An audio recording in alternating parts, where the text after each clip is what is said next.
Rajma gravy பண்ணலாமா? இதுக்கு நான் ஓவர் நைட்டு ராஜ்மாவை ஊற வச்சு தண்ணியை இருத்துட்டு தேவையான அளவு தண்ணி குக்கரில் சேர்த்து 8 விசில் வச்சு நல்லா வேக வச்சு எடுத்திருக்கேன். இதுக்கு நம்ம மசாலா ரெடி பண்ணிக்கலாம்.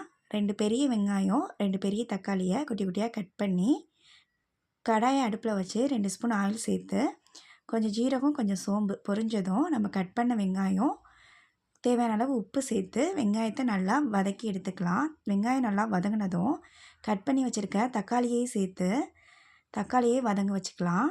தக்காளியை வதங்கினதும் அரை ஸ்பூன் மிளகாத்தூள், 1/4 ஸ்பூன் மஞ்சத்தூள் சேர்த்து நல்லா மிக்ஸ் கொடுத்து ஒரு பெரிய ஸ்பூனில் கரம் மசாலா தூள் 2 ஸ்பூன் எடுத்துக்கலாம்.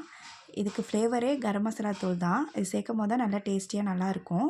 2 ஸ்பூன் கரம் மசாலா தூள் சேர்த்துட்டு இதோட பச்சை ஸ்மெல் போகிறதுக்கு இது மூழ்கிற அளவுக்கு தண்ணி சேர்த்து தண்ணி நல்லா கொதித்ததும் ஒரு மூடி போட்டு மூடி 5 மினிட்ஸ் மட்டும் சிம்மில் வச்சுக்கலாம்.